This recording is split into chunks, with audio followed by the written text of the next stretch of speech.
העיקרית, המכרעת, היא אם מדינת ישראל תצליח לשחרר את עצמה מן העומס הפוליטי, גם הלאומי, גם החברתי, שהוא בקיום שלטון אלים על עם אחר.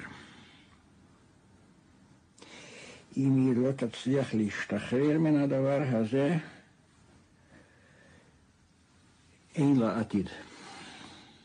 אותה הלאומיות אשר מביאה לברבריות, לברבריזציה. ברוח דבריו של איש רוח בן המאה ה-19,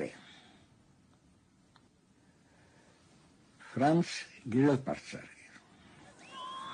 ופרנץ גרילפרצר הזהיר אז מפני הדרך המובילה von der Humanität durch die Nationalität zur Bestialität.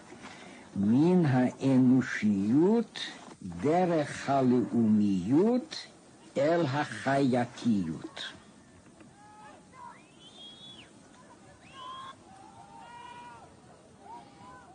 הוא כתב את זה ב-1848. 48.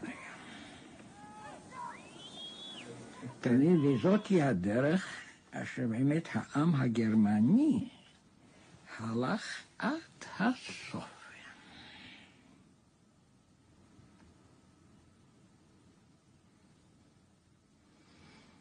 ואנחנו עלינו על הדרך הזאת אחרי מלחמת ששת הימים. אתה באמת מאמין שאנחנו עלולים להגיע לדרגה של הנאצים? אם אנחנו נמשיך לקיים את הקו המדיני הזה, אז ודאי הוא שנגיע לזה. כולל מחנות השמדה נוסח אושוויץ? כולל מחנות השמדה נוסח אושוויץ לפלסטינים לערבים? אפילו זה איננו מן הנמנע.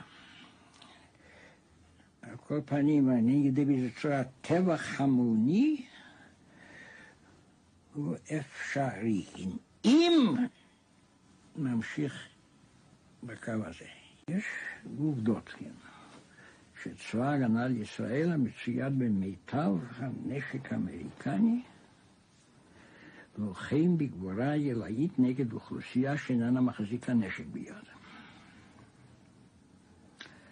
ושבשנתיים האחרונות נרצחו בידי צבא הגיבורים הזה 150 ילדים בגילים בין 3 חודשים ל-14 שנה.